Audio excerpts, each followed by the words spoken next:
Economia circular, o caso de sucesso da indústria brasileira de lubrificantes em ESG.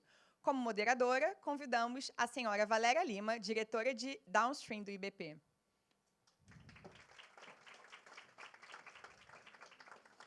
Como palestrantes, convidamos Alexandre Bassanese, CEO da Iconic. Peter Gilbert, CEO da Infinium.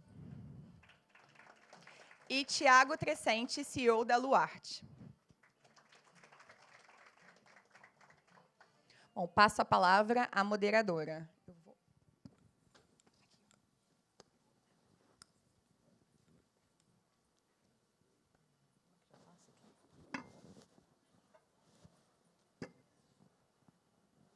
Quem é que me ajuda aqui para poder passar o slide? Já começo.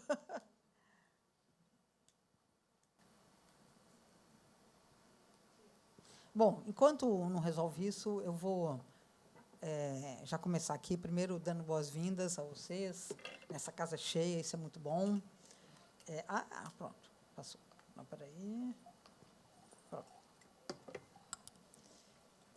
Hoje eu estou aqui com esse time de líderes da indústria de lubrificantes, que a FAIGA apresentou, mas eu quero apresentar de novo, né, o Alexandre, CEO da Iconic, o Peter, CEO da Infinium, e o Tiago, o CEO da Luarte, para falar sobre um tema que me é muito caro, que é a economia circular, e da qual a indústria de lubrificantes tem muito a mostrar para o Brasil, a indústria de lubrificantes brasileira, né? Não é à toa que a gente tem aí, como esse nosso logo aí, que a gente tem adotado nas nossas comunicações, que é a tecnologia viabilizando um futuro sustentável. A gente vai ter a oportunidade de explorar isso aqui ao longo do nosso debate, né? O desenvolvimento atual ele é baseado num processo linear que consiste, grosso modo, da gente tirar recursos naturais, processar produtos em massa e descartar esses produtos como lixo, normalmente após apenas um uso, às vezes nem de um uso, né? Quando a gente vê a indústria, por exemplo, têxtil, acumulando um lixo enorme, né? Esse modelo linear de produção ele tem testado os limites físicos do planeta, né? E, consequentemente, a estabilidade do nosso futuro. Considerando aí que a gente tem uma previsão de crescimento da classe média mundial até 2030, dobrar de tamanho, se estima que, em 2050, continuando o ritmo atual de consumo, a gente vai precisar de 3 planetas só para suprir os recursos necessários para atender a população mundial. Isso, certamente, é um modelo insustentável. A economia circular ela pretende desvincular crescimento de utilização de recursos naturais. Tá? Não vai ter mesmo a mesma relação, né? Agora, ele é um conceito que ele vai muito além de fazer mais com menos. Ele envolve aí toda uma transformação nessa cadeia que a gente está acostumado hoje de tirar, fabricar, dispensar, né?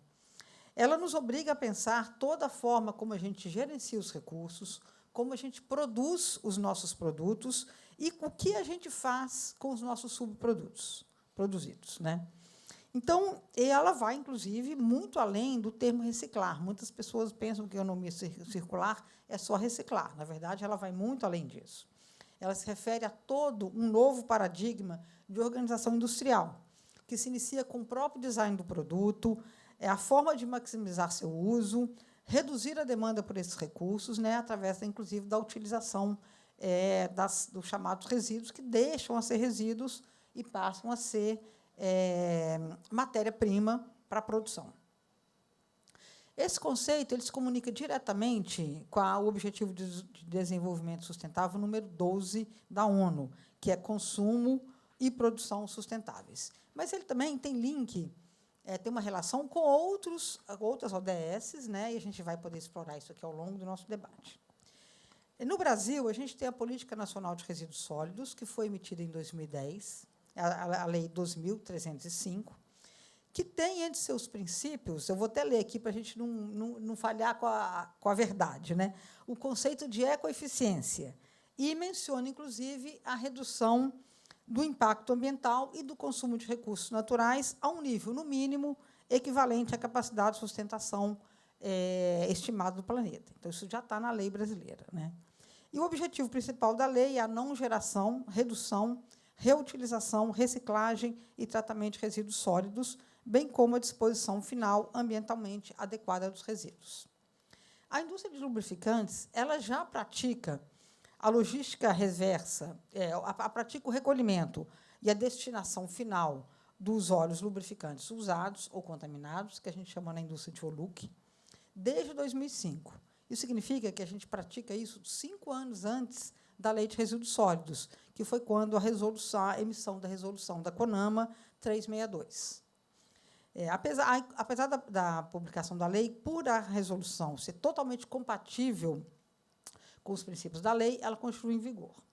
Adicionalmente, após a publicação da lei, o setor de lubrificantes foi o primeiro a assinar com o governo, fazer um acordo setorial para a logística reversa das embalagens plásticas, né? Hoje, essas atividades são coordenadas pelo Instituto Jogue Limpo, que é patrocinado pelo setor. E é justamente para explorar todos esses conceitos que nós vamos aqui, que eu estou contando com esse time de experts aqui, para a gente falar um pouco sobre logística reversa, sobre o design de produto, eficiência de uso. E eu gostaria de começar com o Peter aqui e o início da cadeia, né? Então, Peter, acho que era bom a gente começar primeiro esclarecendo ao público aí a importância dos lubrificantes, né? Por que a gente está falando de lubrificantes e aditivos, né, numa fase de transição energética que muita gente pensa, né, que o carro eletrificado nem tem nada disso, né? E, além disso, então, como a indústria incorpora também no desenvolvimento do produto o conceito de menor uso de recursos. Se você quiser usar o... Tá. Não, acho que ele funciona sozinho. Bom, gente, como a Valéria falou, meu nome é Peter Gilbert, né? E eu trabalho para a Infineon. A Infineon é uma empresa de aditivos para lubrificantes e combustíveis. Então, o desenvolvimento da tecnologia do lubrificante, em geral, ela é feita pela indústria de aditivos.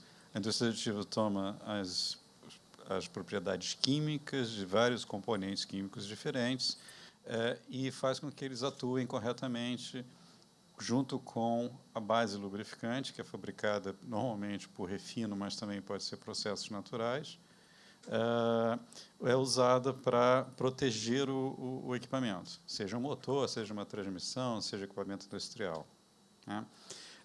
Quando a gente olha, então, só dando a base para ver onde é que eu estou, né, chegando, né?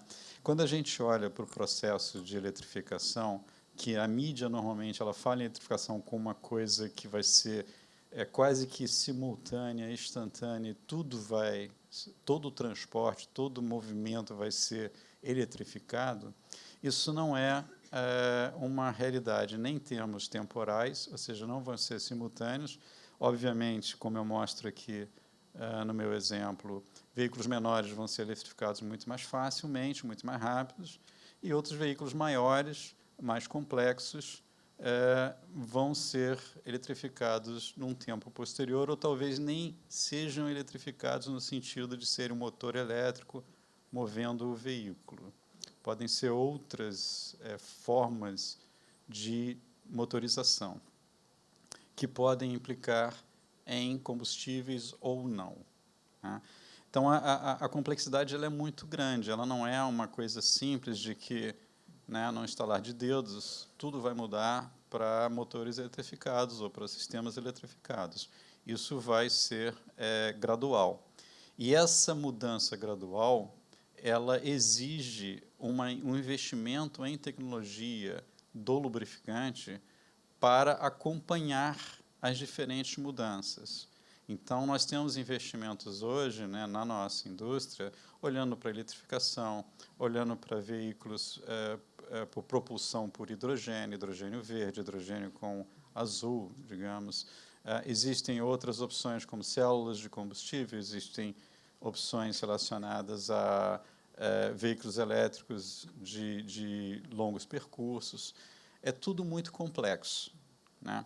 Então, acho que o que o lubrificante ele vai ser? Ele vai ser um elemento extremamente importante em possibilitar as diversas formas de motorização e transporte. não só motorização para transporte, como também equipamentos móveis, né? O lubrificante entra em tudo que a gente vê se movendo no mundo. Tá? Valéria. Obrigada, Peter. Bom, eu vou passar a palavra para o Tiago agora. O Tiago é CEO da Luarte, que é uma empresa que faz o re-refino do óleo usado, né? Então, eu gostaria que você compartilhasse com a gente como você vê os desafios, né, enfrentados pelo re-refino, né, em termos de oferta de insumo, né, esse insumo que é coletado a partir dos óleos usados, né, e o que esse elo da cadeia significa em termos de sustentabilidade na indústria de lubrificantes. Além disso, se você puder também compartilhar com a gente como você vê o estágio que a gente está em termos da logística reversa do óleo usado comparado com o resto do mundo. Bom dia a todos. Se a gente puder passar o slide, acho que facilita um pouco aqui a minha apresentação. Onde é que a Luarte entra? A Luarte é uma empresa de coleta e re-refino de óleos lubrificantes usados. Então, aqui a gente trouxe um pouco do ciclo, né, da economia circular do lubrificante.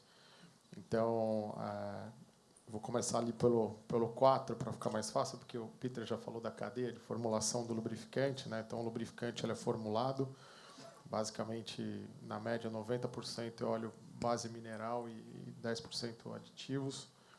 Ele vem para o mercado, ele é utilizado, e na fase 1, ali, onde começa a atuação da Luarte. Então, a Luarte coleta esse óleo lubrificante usado em todos os pontos. Para vocês terem uma ideia, nós coletamos hoje em aproximadamente 80 mil fontes geradoras todos os anos. E aí, em postos de combustível, oficinas, concessionárias, fazendas, indústrias, onde tem óleo, a gente está coletando. É uma logística super pulverizada, né? Essa logística reversa, porque os volumes também são muito espalhados, né? Uma coleta média hoje de um caminhão é de 500 litros por coleta. Terem uma ideia, a Luarte coleta todos os anos em torno de 240 milhões de litros de óleo lubrificante usado. Então, eu falo que na coleta é um trabalho de formiguinha. Então, temos bases espalhadas pelo Brasil todo. Então, os caminhões menores eles coletam nessas fontes geradoras e levam para essas bases de armazenamento temporário. Depois disso, os caminhões maiores levam para uma planta de re-refino, né, que está lá no interior de São Paulo, na Lençóis Paulista, onde a gente faz o tratamento, né, onde a gente faz o reaproveitamento da base mineral que foi gerada lá pela refinaria do óleo básico. Então, por que a gente chama de um processo de re-refino? Né? Porque a gente não gosta muito de comparar com reciclagem. Ele é um processo de reciclagem, mas ele também é um pouco mais, é um processo de transformação. Então, o que a gente tem hoje, a Luarte tem, é uma micro-refinaria. Então, a gente retira todo o aditivo que degradou na utilização do óleo lubrificante e reaproveitamos a fração mineral.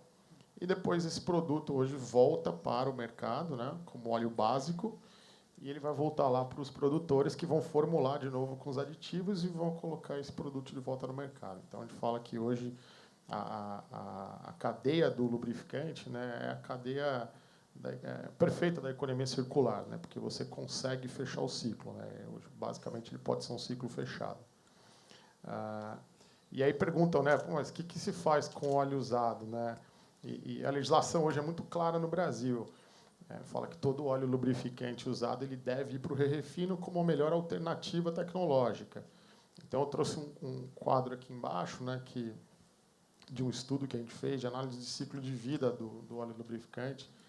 E nós comparamos isso entre duas rotas. Uma rota que é levar o óleo usado para queima, né, como combustível, e aí você vai destruir ele termicamente, gerando calor, comparado com a rota re-refino.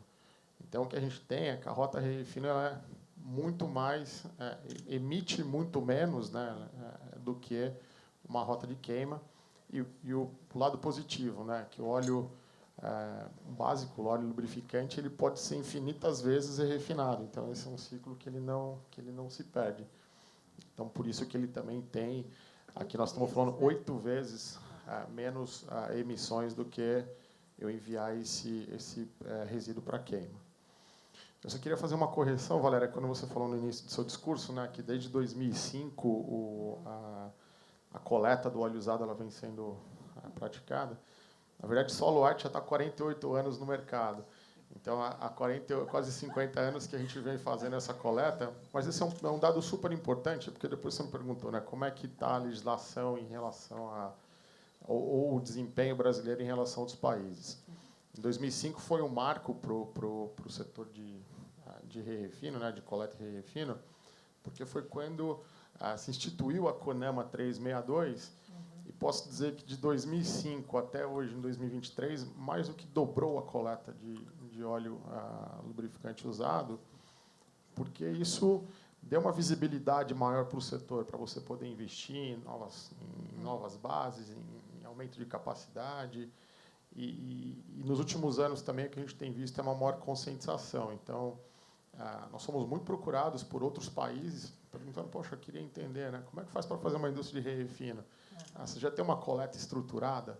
Não tem. Como é que faz para estruturar bem uma coleta? Acho que uma base importante que ajuda muito é ter uma legislação que deixa muito claro qual o melhor destino, né?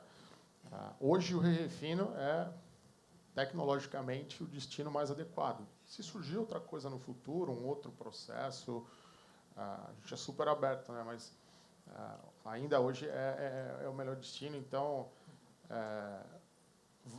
valorizar, né, esse destino que é mais sustentável hoje, acho que isso dá muito valor e visibilidade para o futuro. Isso destaca o Brasil aí em relação aos outros países. E, Tiago, acho que chama atenção aqui, né, a sua atuação nacional, né, porque a gente tem 5.000 e poucos municípios no Brasil, né? Vocês estão em 3.400, imagina toda a complexidade, por exemplo, de coleta nisso na região amazônica, que tem muito rio, cidades espalhadas, né? Então, realmente é um trabalho de formiguinha muito importante, muito bem estruturado, né? Uma outra, alguns números que a gente podia explorar aqui, né? Que hoje vocês já fornecem 14% do mercado brasileiro de óleos básicos, né? Já vem do óleo refinado. É isso, né? O re-refino, em geral, ele é aproximadamente 20% do mercado brasileiro de óleos básicos. A Aluarte tem aí em torno de 14%. Nós somos o único empresa produtora de grupo 2, né, que é um óleo básico que tem um desempenho melhor do que os que a refinaria hoje da Petrobras produz, né, que é o grupo 1. E ele vem do resíduo, então assim, e com um aproveitamento muito alto, né? O nosso aproveitamento hoje é de 73,5%. Então isso significa que cada litro de óleo usado que é processado a gente consegue reaproveitar 73,5% de base mineral. E é um produto, um processo que não gera resíduo quase, porque tudo é reaproveitado. Então o aditivo que degrada, que a gente consegue, tem que fazer a separação, ele vira asfalto na produção de mantas asfálticas e produtos para impermeabilização na construção civil. Uma fração é combustíveis leves, a gente usa para fazer o aquecimento da própria unidade. E o restante é água, que a gente tem um sistema de tratamento e acaba reaproveitando essa água também em refrigeração e lavagem de caminhões. Então, é um processo bem limpo hoje e que a gente fala, poxa, isso realmente tem muita oportunidade de fechamento de ciclo, né? Sem dúvida. Eu acho que também outra coisa que chama atenção, né, que a questão do refino versus a queima, a legislação brasileira nem permite a queima, né? Mas isso a gente pode explorar aí na próxima rodada.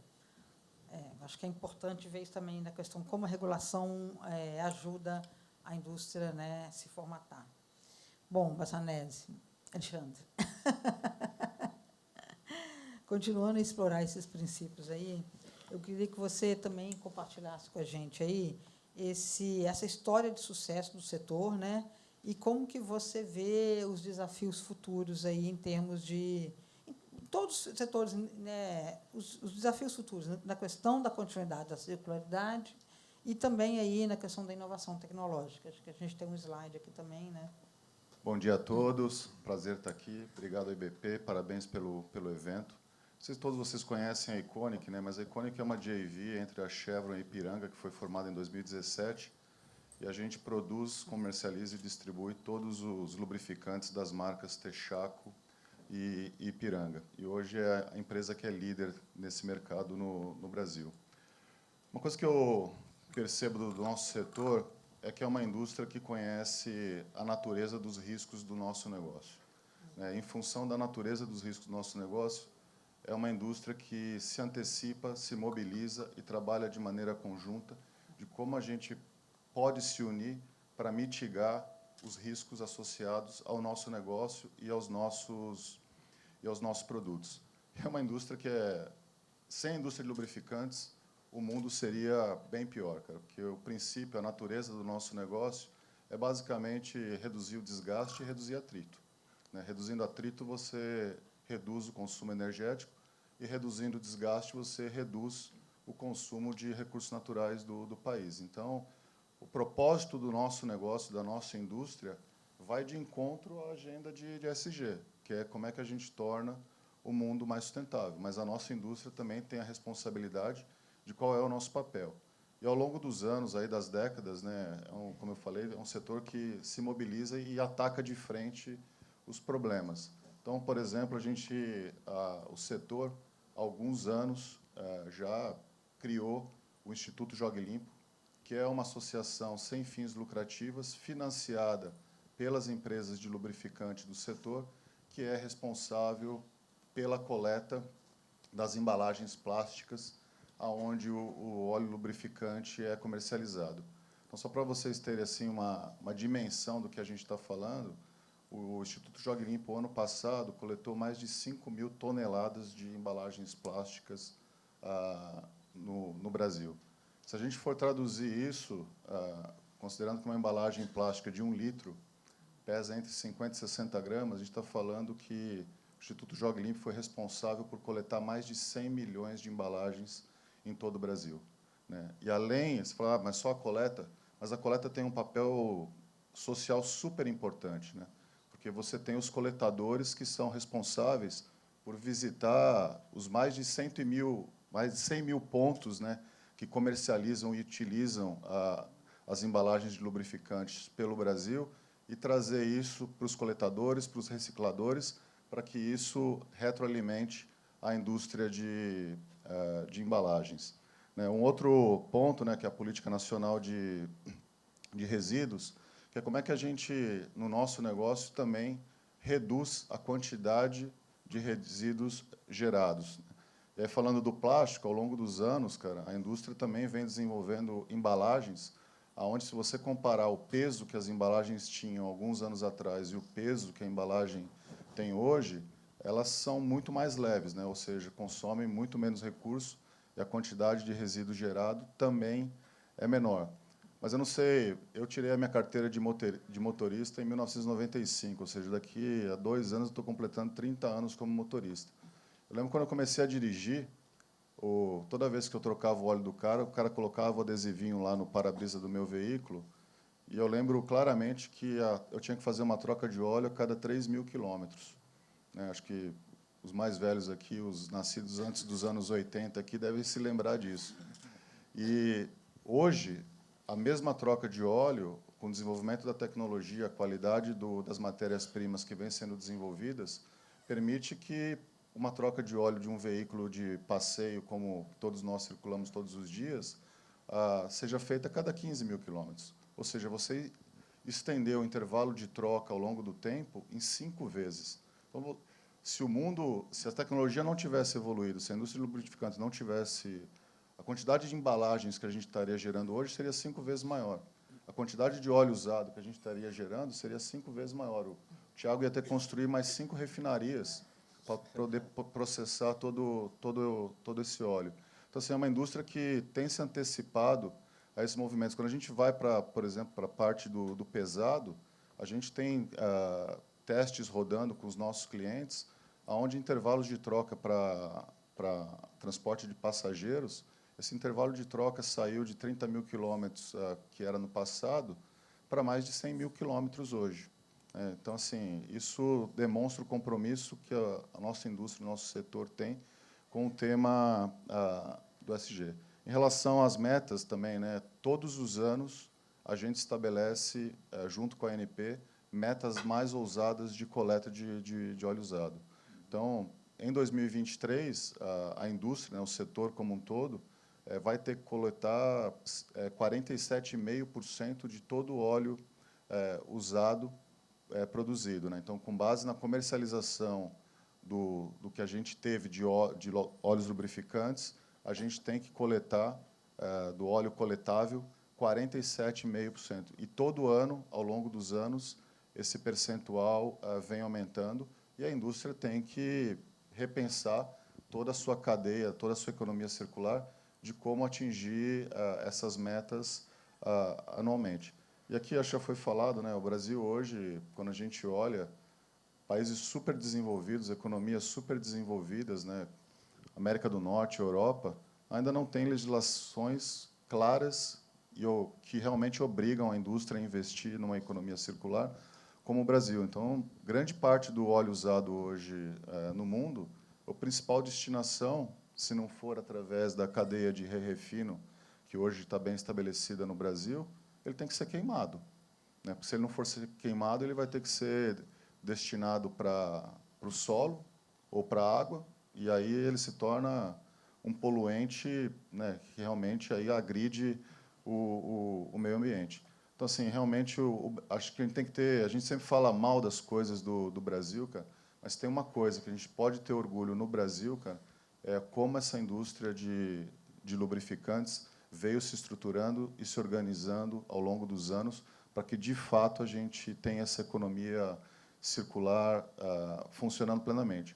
E vocês viram aqui, né, o Peter falando, é uma cadeia super longa, né, que envolve desde a extração do petróleo até você fazer a embalagem coletada lá num posto de gasolina ou numa troca de óleo no norte do Brasil, retornar aqui para o Rio de Janeiro, ou para o estado de São Paulo, onde estão os maiores produtores onde a indústria se concentra, e retornar e o ciclo perpetuar, né? Então, realmente, e ainda tem muito para ser feito, né? Acho que a gente tem a consciência de que o que já foi feito é bastante, é um exemplo, é um benchmark para outros setores, mas que a gente ainda tem um longo caminho aí a ser percorrido.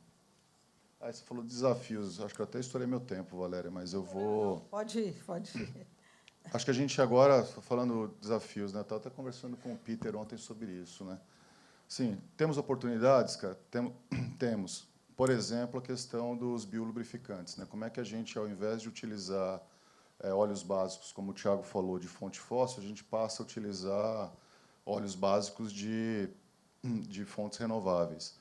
Só que a nossa indústria não é uma indústria, né, que não é ciência exata, cara. É uma indústria, quando a gente desenvolve um novo produto, cara, a gente tem que colocar o produto e ver como é que vai ser o desempenho daquele produto. Né? O Peter até brincou ontem, né, que a gente fala que tem motor que gosta mais de um óleo do que do outro, né? É meio como o corpo humano, né? De repente, determinado medicamento faz bem para determinadas pessoas, mas para outro público você pode ter efeitos colaterais ali que não são tão bons. Então, é uma indústria que, para desenvolver tecnologia, são investimentos pesados, cara, porque quando você muda a matriz de matéria-prima e de tecnologia, cara, você tem que colocar o produto em teste. Não adianta você colocar o produto em teste e rodar poucos quilômetros ou colocar um equipamento rodando poucas horas.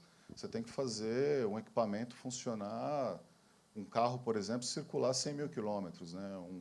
Um caminhão pesado circular 500 mil quilômetros para você entender se, de fato, aquele lubrificante, aquela nova tecnologia está atingindo o seu propósito. Então, são testes caros e testes demorados. Então, assim, a gente tem que começar a investir nisso agora para que, talvez, daqui a alguns anos, essas tecnologias mais sustentáveis e de fontes renováveis estejam disponíveis no mercado. Mas aí tem uma outra agenda que a gente está trabalhando com o Giancarlo lá na BD, cara, que é a questão de como é que a gente não cria assimetrias no mercado que não permite que produtos mais sustentáveis cheguem até o consumidor final. Alguns anos atrás, a Ipiranga, ainda quando era só Ipiranga, a Iconic não havia sido formada, se decidiu por fazer um produto o mais verde possível. Então, a embalagem era 100% de plástico reciclado, o óleo básico era de fonte renovável, que aconteceu é que a tributação para esse produto era diferente da tributação para o produto de fonte fóssil. O que aconteceu? O produto se tornou mais caro e o consumidor falou: eu gostaria de adquirir esse produto, mas Não tem bolso. mas Não tem bolso para ele. tem limite para isso. Então, é como é que a gente também trabalha com todos os agentes aí, as autoridades, para ter a certeza, cara, que a gente tenha a simetria, né? Porque senão ninguém vai investir para desenvolver um produto que seja mais verde, se depois você não conseguir comercializar ou aquele produto frente aos produtos tradicionais, eles são muito mais caros e o consumidor opta por um produto mais barato. Antes de passar para a segunda rodada aqui de perguntas, né, eu vou fazer um sumário aqui. Eu acho importante, como eu disse, a questão da economia circular, ela não vai muito além do que as pessoas pensam que é reciclar, né? O Thiago já começou pontuando que ele não faz reciclagem, né? Ele faz muito mais que isso. Ele faz uma nova fatura em cima disso, né? Refatura isso, reindustrializa, né? Então, acho que as pessoas sempre pensavam isso com 3 R's, na verdade, hoje tem até mais 8 R's, né, que a economia circular tem, né? E o Alexandre trouxe justamente a questão do design, né? Então, antes, um óleo que durava 3.000 quilômetros, hoje foi para 5.000 quilômetros, né? 15.000 quilômetros, né? No meu carro ainda uso 5, mas estou sendo enganada.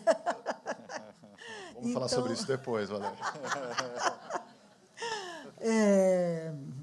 Então, assim, acho que isso é uma coisa que é importante a gente ter noção, assim, porque a transição energética, na verdade, o que a gente está vivendo hoje no mundo, a questão das emissões, elas são extremamente importantes, né?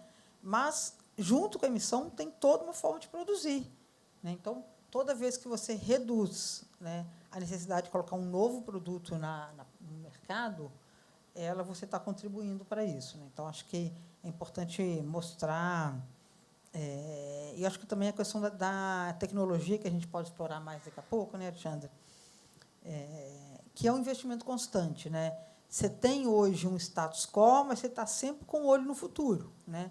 Porque o futuro já está aí, né? Então, todo investimento que continua se fazendo, né? Bom, Peter, depois daquela aula que você nos deu aí, aconteceu alguma coisa aqui, gente. Agora Pronto, voltou. Voltou.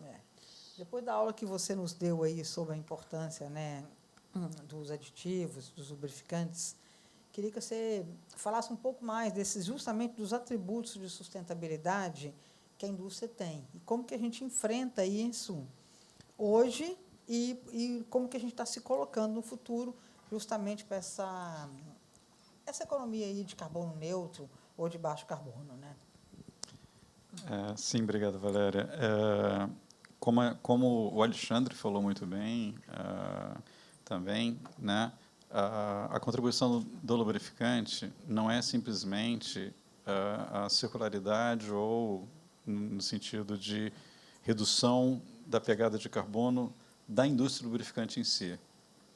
Ele é um elemento extremamente importante. A tecnologia do lubrificante ela permite a redução das emissões e a circularidade, a melhor a recuperação e utilização dos recursos naturais, né?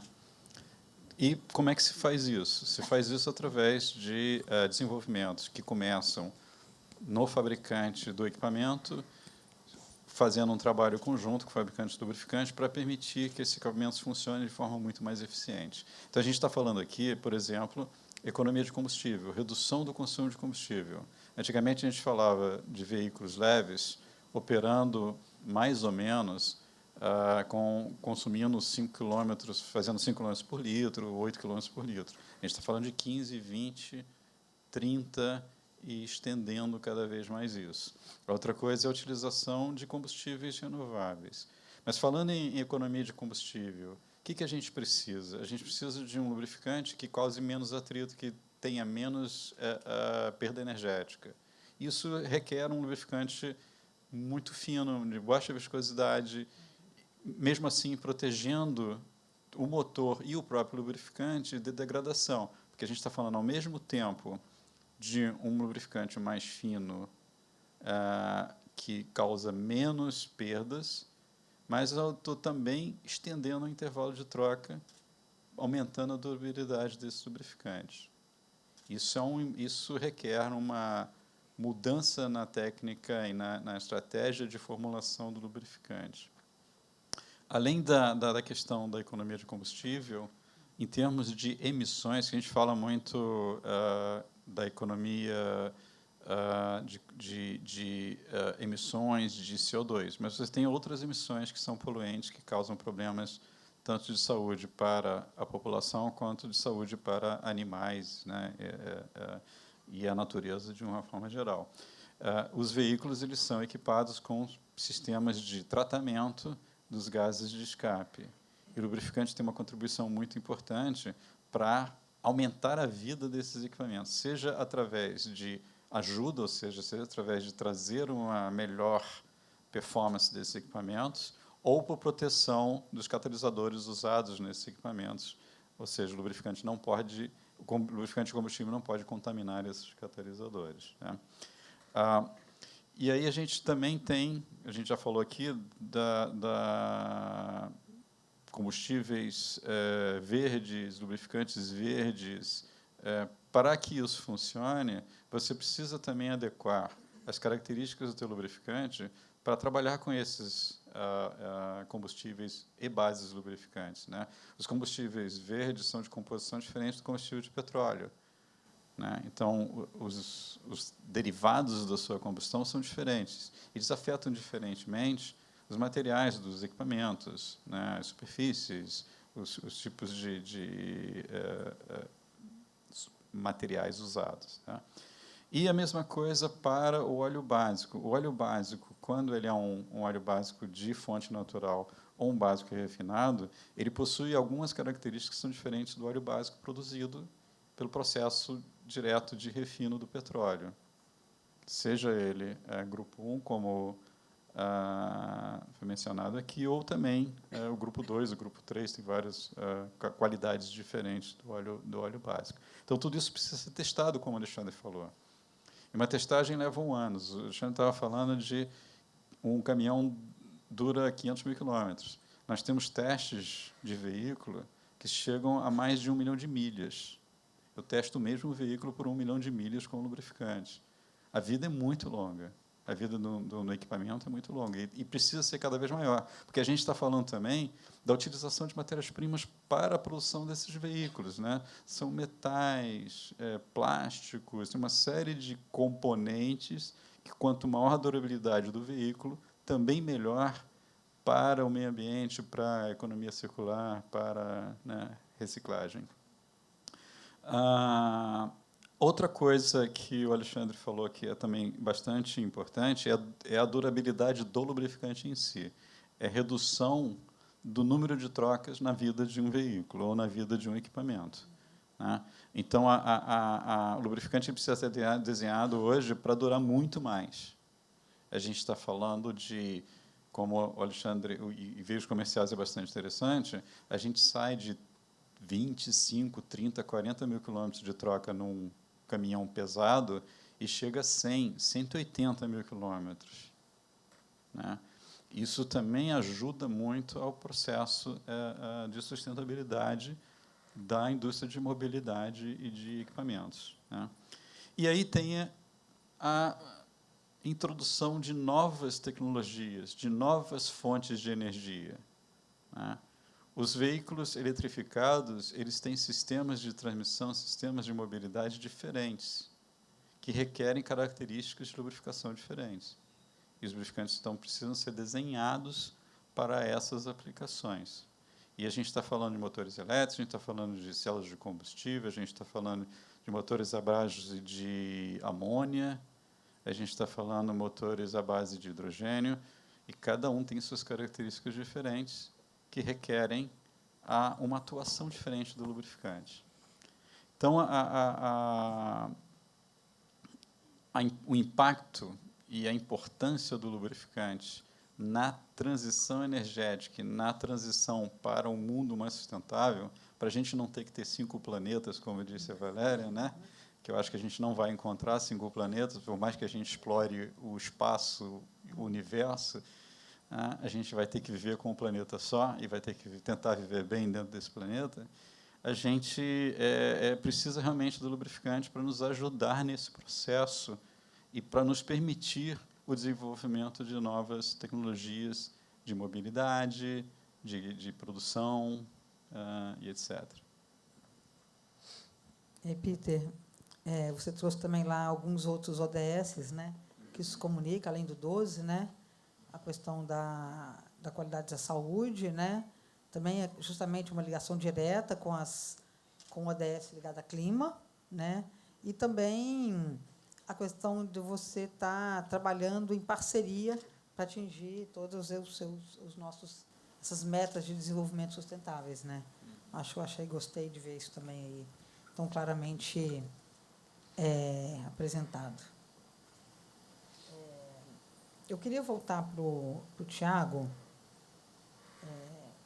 A gente já explorou aqui, de certa forma, né, aí a importância aí do lubrificantes para esse conceito de sustentabilidade continuada, né, e como que os princípios de ESG estão aqui incluídos, né. E aí, especificamente sobre a Luarte, né, você podia dividir com a gente que você tem uma atuação já direta justamente na coleta, né, e na refaturamento desses óleos usados, né? Como que vocês trabalham os princípios de ESG? E aí, Tiago, se você não se importar, eu já queria trazer uma pergunta da plateia, tá? Que tem a ver com isso. Eu acho que é bom, né, a gente já valorizar quem está aqui com a gente. A pergunta é o seguinte: falamos bastante dos aspectos ambientais, poderiam abordar mais sobre os principais impactos sociais desse ciclo de refino de lubrificantes? Quais os principais desafios no âmbito social também? Excelente pergunta. Eu ia mencionar sobre isso.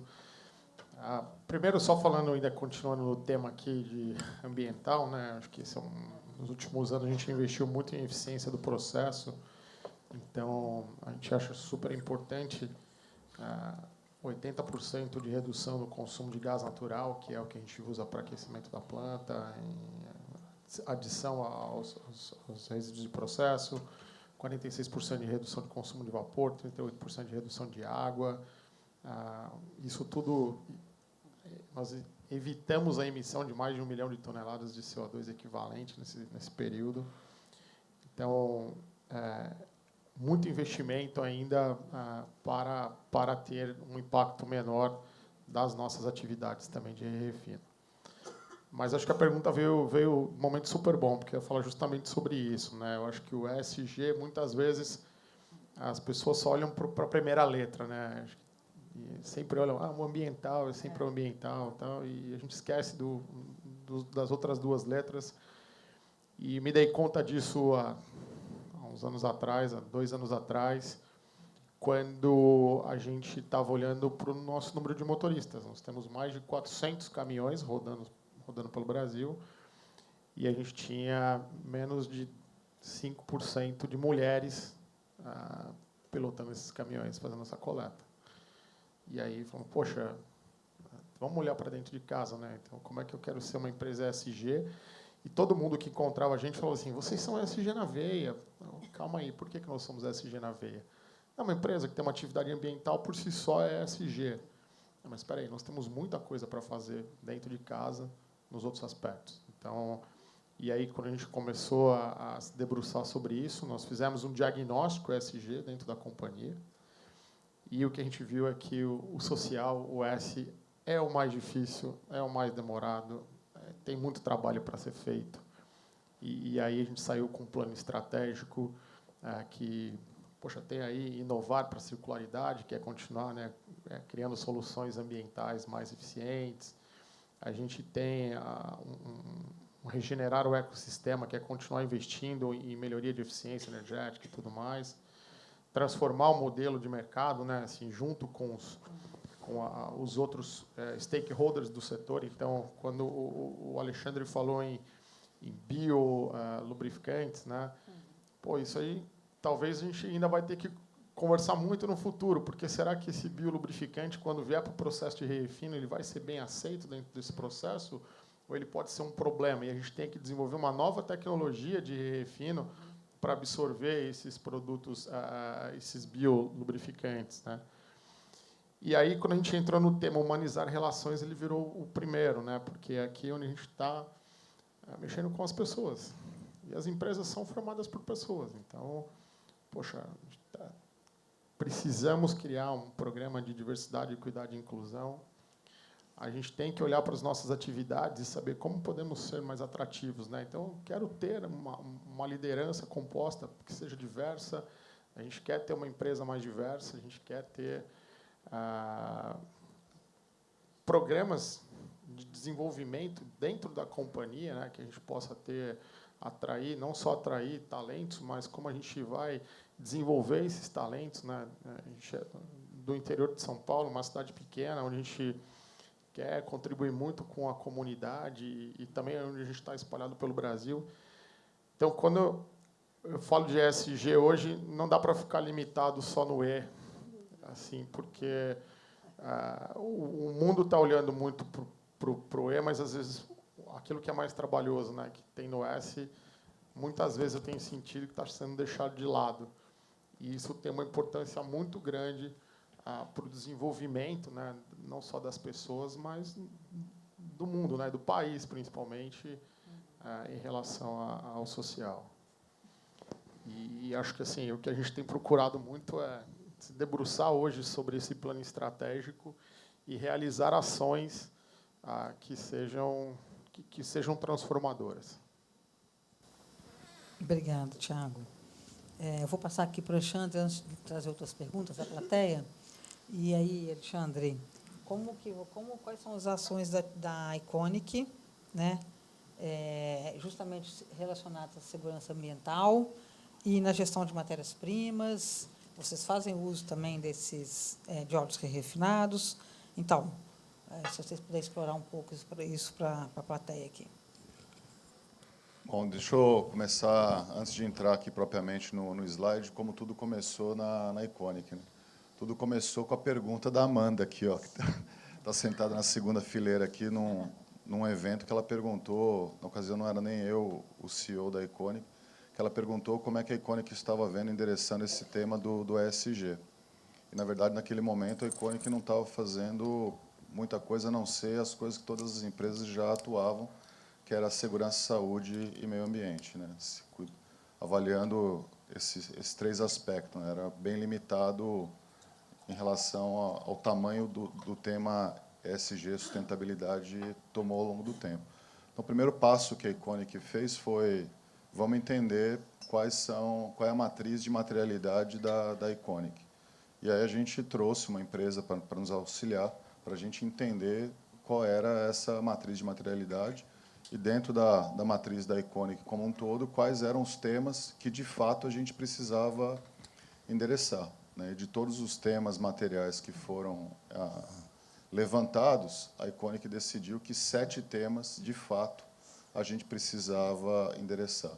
E aí a gente criou, sobre o guarda-chuva do Futuro Sustentável, um programa, né, chamado Futuro Sustentável, para que, de fato, a gente possa atuar dentro de casa e fora também, para a gente diminuir o impacto ou criar um impacto positivo em relação a esses temas materiais. Um deles é a gestão de resíduos, né? Então, a gente falou, bom, como é que a gente pode endereçar esse tema?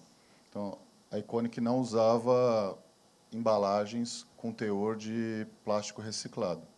Hoje, a partir de agora, de junho, a gente começou, na nossa linha de bombonas de 20 litros, 60% do material que vai na bombona, ela é de origem reciclada, né? E acaba voltando do Instituto Joga e Limpa, aquela embalagem que foi coletada. Com relação, por exemplo, ao tema de segurança, a gente tem 2 grandes programas dentro da Iconic, né? Não adianta nada a gente falar de responsabilidade social e os nossos colaboradores que vêm trabalhar todos os dias se acidentam dentro das nossas operações, ou aqueles prestadores de serviço que atuam conosco se acidentam no exercício da sua profissão. Então, a gente tem a segurança como um valor de fato dentro da companhia, né? E eu falo para todo mundo todos os dias, cara, que o zero acidente é uma obsessão de todos os dias, né? E assim, a gente está aí já há alguns meses sem ter nenhum evento, nenhum acidente nas nossas operações, mas é martelar e dar as ferramentas e dar a voz para os colaboradores, cara, para que, de fato, quando eles identificarem uma situação de risco, eles tenham autonomia para poder atuar e evitar ou eliminar aquele risco das nossas operações. Tem a questão da eficiência energética, né? A gente foi olhar onde é que a Econic mais emitia CO2, né? Quais eram ali os elementos mais materiais de emissão de CO2. E a gente identificou ali várias oportunidades. Um deles era a contratação de energia elétrica, né? Que a gente comprava energia do Mercado Livre, mas não se assegurava que aquela energia que alimentavam as nossas plantas, as nossas fábricas, eram de fontes renováveis. Então, já há 3 anos, a Econic, 100% da energia elétrica que alimenta as nossas fábricas é de origem renovável. Um outro grande ofensor, um emissor, eram as caldeiras que produziam vapor nas nossas unidades. Então, a gente tinha ali um sistema de caldeiras, né, e a gente foi para o mercado, foi ver o que havia de novas tecnologias em relação à geração de vapor, e identificamos uma tecnologia japonesa que permite a gente modular a produção de vapor, consumindo muito menos gás natural do que a gente consumia anteriormente. Então, a gente reduziu, assim, valores substanciais o consumo de gás natural, parecido com o que a Luarte fez também nas suas instalações. Um outro ofensor é a questão das empilhadeiras, né? Todo o nosso parque de empilhadeiras que movimentam carga dentro das nossas fábricas eram empilhadeiras movidas a GLP, né? E a gente, por exemplo, já eletrificou 100% das empilhadeiras que movimentam as nossas cargas na nossa planta de Osasco. Agora a gente está fazendo um piloto, que é onde a gente tem o maior parque de empilhadeiras, que é na nossa fábrica de Duque de Caxias, para também eletrificar a frota de empilhadeiras nesta unidade.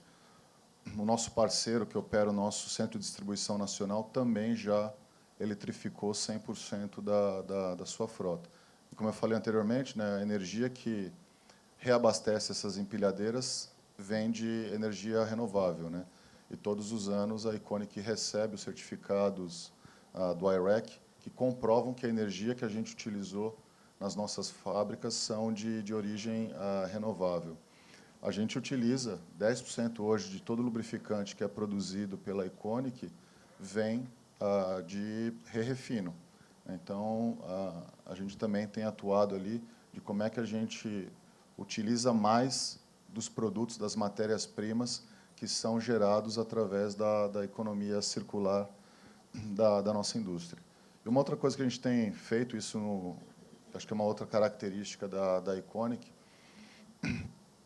como eu falei no início para vocês, né, a Econic surgiu da fusão entre a Chevron e a Ipiranga. E a Ipiranga, por ser uma empresa brasileira, tinha que desenvolver todos os seus lubrificantes localmente. A gente não tinha uma matriz onde essa tecnologia era desenvolvida. E a Econic hoje detém um centro de pesquisa de tecnologia em lubrificantes. É o maior centro de tecnologia de lubrificantes da América Latina, e a gente está fazendo um investimento substancial para ter um novo centro de tecnologia sendo inaugurado no final de 2024. E por que esse centro de tecnologia é importante? Onde é que eu quero chegar com essa mensagem? Porque a gente tem que atuar junto com os nossos clientes também, né?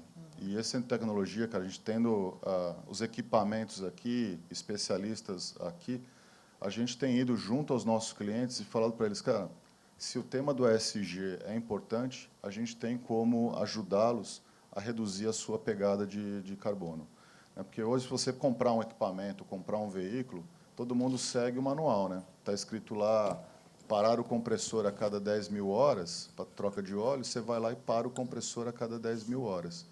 Mas a Iconic hoje, por exemplo, tem programas, cara, que ajudam os nossos clientes a fazer o que a gente chama de manutenção baseada na condição. Então, você acompanha a vida daquele equipamento, como é que está sendo o desgaste do lubrificante, quais os contaminantes que aquele lubrificante está carregando. Você começa a indicar para o seu cliente se, de fato, ele vai ter que parar o equipamento a 10 mil horas. Eu trabalhei muitos anos na indústria química, petroquímica, cara, e, assim, um custo absurdo que a indústria tem é para fazer as paradas de manutenção. E essas paradas de manutenção se dão ou por desgaste dos componentes ou porque você tem que fazer a substituição de fluidos. Isso tem downtime, isso necessita que você tem que fazer investimentos, construção de estoque. Então, se você ajudar os seus clientes, né, a ser mais produtivo, identificar se, de fato, aquele lubrificante está atuando da maneira correta, ou se ele pode utilizar uma outra tecnologia que vai estender o intervalo de troca, você está contribuindo para a geração de menos resíduos, está contribuindo para uma eficiência energética maior, você está contribuindo para reduzir o desgaste de máquinas e equipamentos. Então, a gente tem também ido até os nossos clientes com uma proposta de como é que a gente pode contribuir com os nossos clientes para também ter ciclos mais sustentáveis e que a gente tenha essa agenda comum entre as nossas empresas, né? E tem sido super bem aceito, né? Quando a gente foge da agenda comum, né? O que a gente percebe claramente é que o ESG tem aberto oportunidades dentro da indústria, do setor como um todo, do mercado como um todo, para a gente começar a discutir temas que não eram discutidos anteriormente. Acho que o Thiago mencionou, né, sobre pessoas, né, cara? Acho que uma outra coisa que a gente percebeu também é como esse tema do ESG engaja as novas gerações. Então, assim, para qualquer empresa, cara, e assim, não posso nem dizer aqui que aquisição, retenção e desenvolvimento de talentos é o princípio. Se você quiser estar no mercado amanhã, você precisa adquirir, desenvolver e reter os seus talentos. E, assim, a gente percebe claramente, né, que se você não tiver dentro da sua empresa uma agenda de ESG que se comunique com essas novas gerações, você vai ter muita dificuldade de atrair e reter talentos. Acho que talvez, falando aqui do caso da Iconic, talvez se a Iconic não tivesse seguido nessa agenda, hoje a Amanda não estaria mais lá conosco. Né? Posso fazer um complemento? Claro, né? por favor. Não, mais do que só assim, Thiago, assim, o que a gente percebe de fato, cara, é que isso precisa estar na pauta, precisa estar na agenda. É uma história. Nós, até 2020, né, a empresa chamava Luartes Lubrificantes, historicamente. E a gente, apesar de nunca ter produzido lubrificantes, sempre a gente produziu óleo básico, matéria-prima para lubrificante, mas sempre o nosso nome era Luartes Lubrificantes. Em 2020, nós fizemos um reposicionamento da empresa e mudamos o nome para Luartes Soluções Ambientais. Então, no programa de trainees de 2020, quando nós ainda não chamávamos Luartes Lubrificantes, nós tivemos, acho que, 1.200 inscritos. No ano seguinte, sem fazer nada. Mesma divulgação, mesmas universidades, só por ter mudado o nome. Para Luartes Soluções Ambientais, nós tivemos mais de 8.000 inscritos no programa de trainee, e no último ano foram mais de 12.000. Então, assim, essa nova geração, eles querem... É muito importante o ESG para eles e todo mundo quer trabalhar mais com sustentabilidade. Não, muito bom esses depoimentos. Eu queria fazer uma pergunta aqui da plateia, que eu acho que é interessante, que quando a gente pensa na tal da economia circular, a gente só pensa na importância das indústrias, mas tem o consumidor também. E aí tem uma consumidora aqui que pergunta isso. Como nós, consumidores, conseguimos nos certificar que a nossa troca de lubrificantes passará pelo processo de refino, né? Acho que, se vocês quiserem falar, eu gostaria até de falar depois uma publicidade do nosso óleo certo. Eu queria até fazer um comentário aí. Essa pergunta ela também pode se expandir para como é que a gente garante que o consumidor está usando o lubrificante correto. Também. Né? E esse é um dos problemas que a indústria enfrenta, que ela está trabalhando em conjunto para influenciar a ANP, influenciar controles, influenciar recomendações. Porque hoje, se a gente olha, principalmente o consumidor como nós, né, de que tem um veículo particular que circula e não entende nada do lubrificante. Como é que eu garanto que o lubrificante utilizado é aquele adequado e, no caso, está utilizando as matérias-primas recicladas, ambientalmente melhores, etc. Isso é um esforço que está iniciando dentro da ABD, dentro do IBP, de como a gente trabalhar para influenciar não só o veículo, porque quando o veículo sai da fábrica, ele sai correto, ele sai dimensionado, ele sai com um lubrificante correto, ele sai emitindo corretamente, ele sai com todo o desenho correto, por exigências de legislação tipo CONAMA, né? Você tem Ministério do Meio Ambiente, Ministério de Minas e Energia, focando nessa regulamentação. O problema é que o veículo, depois que ele sai da fábrica, o consumidor ele não sabe o que fazer com aquele veículo. E não há uma regulamentação e não há um direcionamento, nem uma educação do consumidor para isso. Então, essa é uma coisa que está sendo discutida hoje dentro da ABD, de como a gente trabalha para expandir a regulamentação de forma que os veículos que foram desenhados de forma apropriada para reduzir as emissões, para proteger o meio ambiente, seja por emissões contaminantes de gases de efeito estufa, seja por venenosos, tóxicos, etc.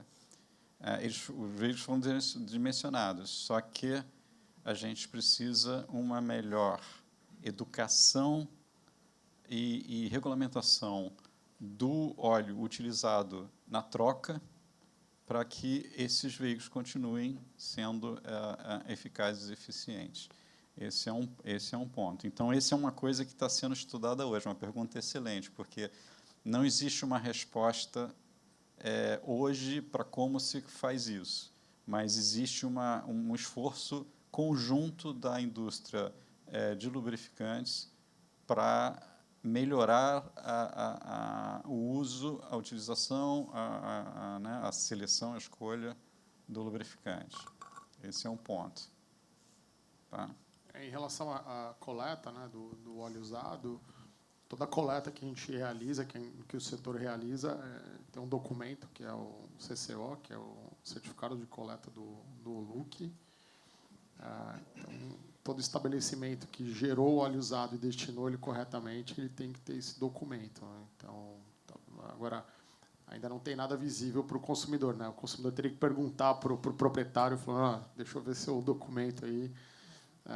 Talvez essa seja um próximo movimento, né? Que a indústria possamos juntos criar um selo onde fique muito fácil de ver, né? Que aquele estabelecimento tem boas práticas e destina corretamente o seu óleo usado, ou mesmo os seus resíduos, né? Porque aí também entra embalagens, etc. Como a gente falou no começo, né, é uma indústria que se movimenta conjuntamente.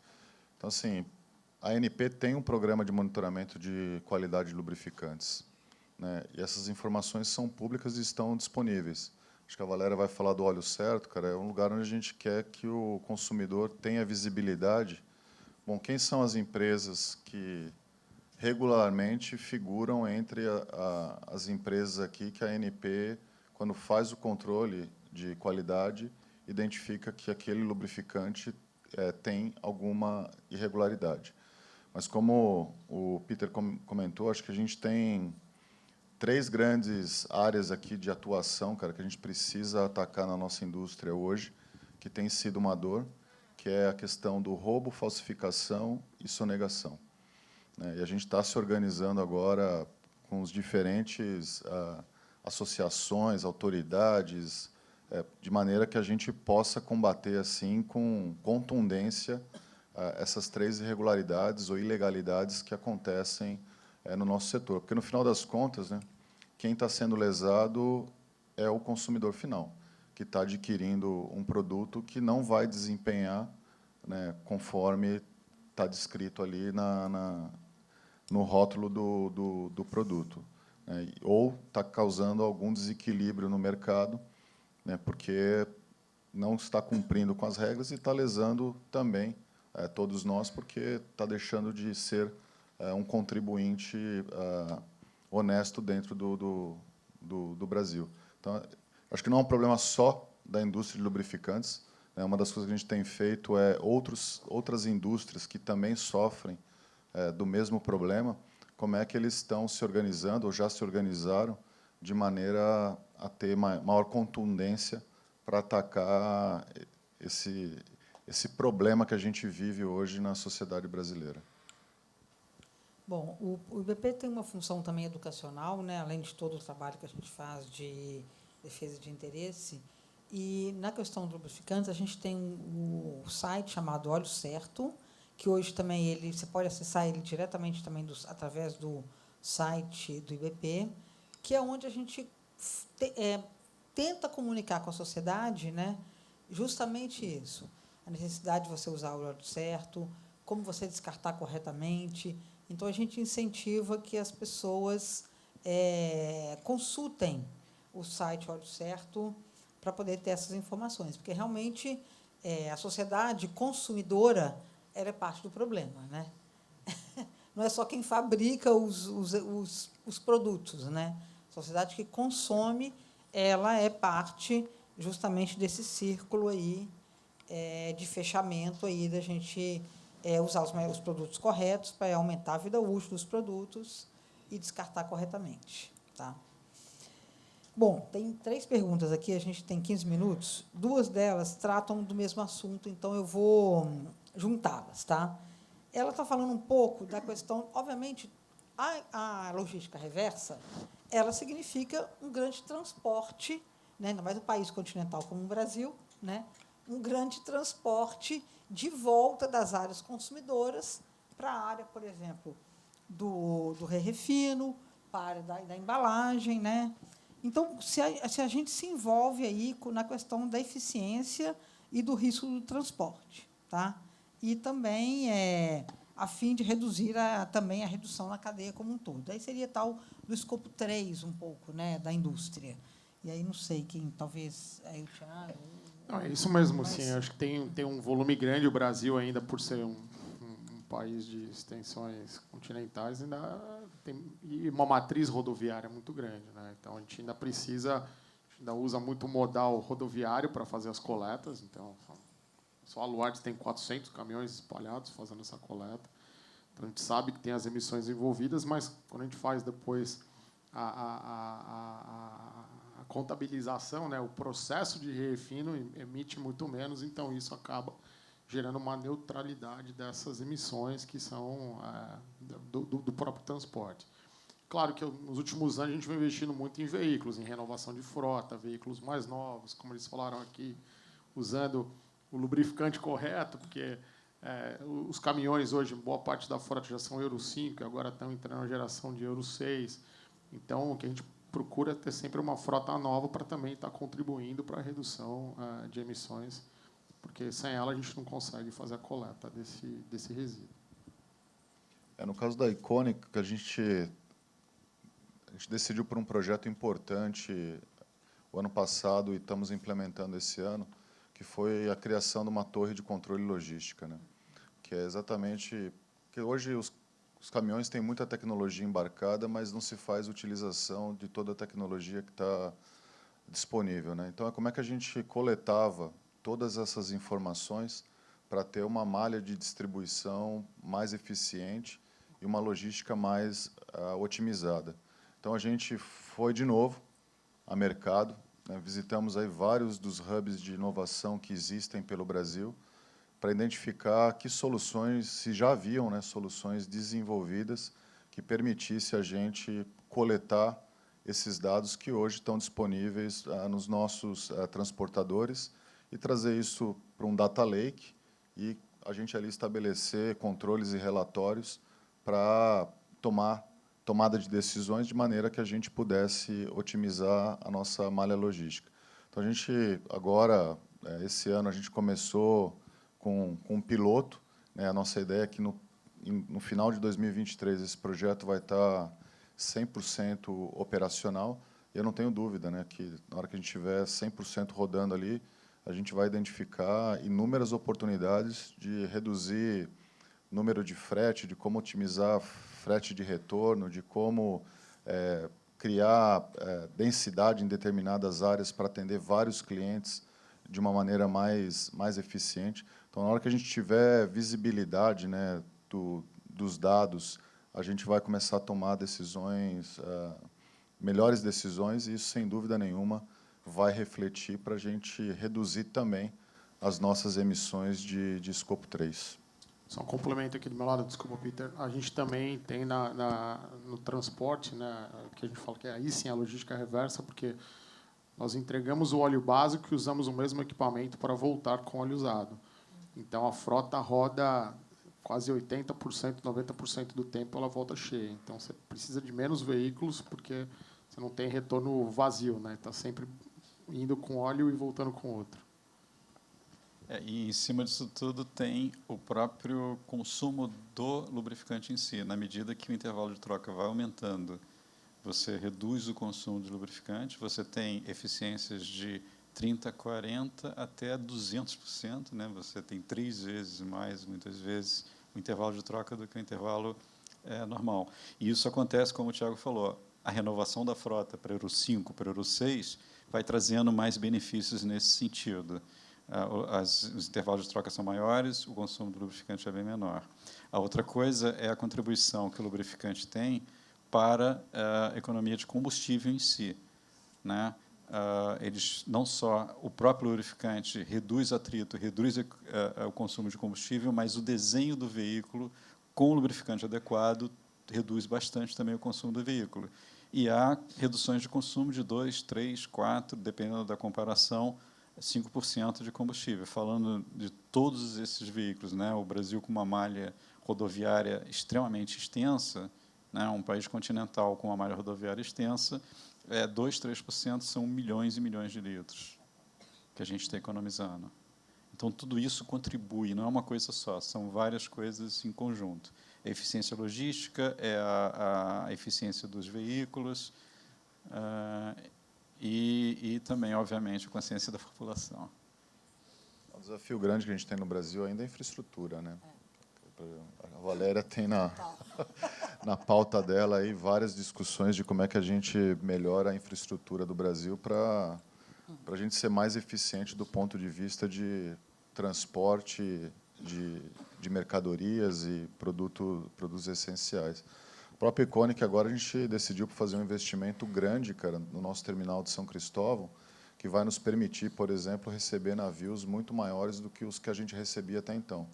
Então, ao invés de eu receber um determinado número de fretes marítimos por ano, a gente vai conseguir reduzir bastante o número de, por exemplo, de entregas por ano via marítimo, e trazendo maiores volumes em um único navio. Então, isso vai, por exemplo, de novo, de encontro de a gente ter uma malha de logística mais otimizada, né? Porque vários dos insumos que a gente utiliza na nossa indústria, alguns não são produzidos no Brasil, né? E a forma de abastecimento tradicional é via o fretamento marítimo. Bom, tem uma última pergunta aqui. Se a gente avalia que você poderia ampliar a agenda social na perspectiva de incluir cooperativas de catadores recicláveis nas cadeias de circularidade dos lubrificantes. Eu imagino que está falando aqui de embalagens, né? Porque do óleo em si, catadores não é exatamente. Mas, se vocês puderem... Mas eu sei que tem mais contato com o Jogue Limpo, né? Eles já fazem parte, né? Eu acho que se tiver alguma... que a gente pode fazer, conectar quem quer que seja com o Instituto Jogue Limpo para que ele também seja mais um dos coletadores dentro do ecossistema ali do Instituto Jogue Limpo. Então, é mais o nosso papel aqui de fazer essa conexão entre as cooperativas, os eventuais interessados em participar desse sistema de coleta, para que eles possam contribuir. Porque uma coisa que tem nessa indústria que eu aprendi recentemente, eu fui visitar uma empresa que faz a reciclagem e transforma o plástico em PET novamente.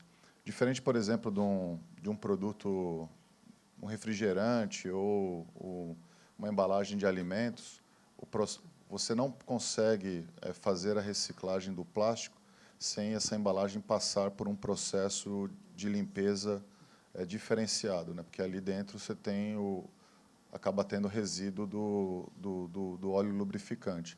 Então, não são todas as localidades que conseguem dar esse tratamento na embalagem contaminada, né? Mas elas têm que ser concentradas em determinados recicladores que possuem esse processo de limpeza e tratamento, para que depois, sim, ela seja processada em alguma empresa que faz aí a transformação da embalagem usada no PET, né, no grânulo ali novamente, para voltar a ser uma embalagem. Então, assim, não é só a coleta, mas é como é que a gente garante, né, que esse produto ele se torne viável de novo e aí realimente a indústria como um todo. Mas, se tiver interesse, a gente pode fazer essas conexões. Eu acho que, além disso, né, as empresas com seus próprios resíduos, elas trabalham com esses grupos, né, essas associações de catadores, recicladores, as ONGs que trabalham nisso, né. A outra coisa que a gente faz, né, como grupo, como associação, através da ABD, através do IBP, a gente tem vários programas de melhores práticas, né, identificação das melhores práticas, seja na parte que o social também é a parte de segurança extremamente social, né? As pessoas, se todos pudessem voltar sempre para casa, né, que a gente fala com todos os dedos da mão e todos os dedos do pé, né, seria um ganho absurdo para a sociedade, né? E isso a gente faz através da associação, né? A ABD e o IBP fazem muito isso. Com relação, por exemplo, à participação das mulheres em cargos executivos, o IBP tem um programa de treinamento, de, né, mentoria feminina, e assim por diante. Ou seja, a questão da questão social, ela vem muito pela associação. As empresas trabalham juntas, estabelecem práticas e vão disseminando essas práticas através da indústria. Obrigada, Peter. Bom, gente, estamos chegando ao final. Acho que a gente teve um debate bem prolífico aqui. Acho que a gente falamos de vários pontos. É um prazer, eu acho, estar aqui com esses líderes. E é um prazer estar trabalhando junto com a indústria de lubrificantes, que eu acho que tem um caso de sucesso num assunto tão moderno, né, e que comunica diretamente com a necessidade que a gente tem de rever a nossa forma de consumo, justamente para permitir que o mundo continue existindo, né? Então, e, obviamente, tem uma comunicação direta e, realmente, também com o número de emissões que a gente emite, né? Esse é apenas um dos pontos, né, da agenda ESG. Então, queria agradecer aqui o Alexandre, o Peter e o Tiago pela oportunidade de dividir conosco essa experiência e agradecer a vocês aqui que tiveram interesse em nos ouvir. Obrigada.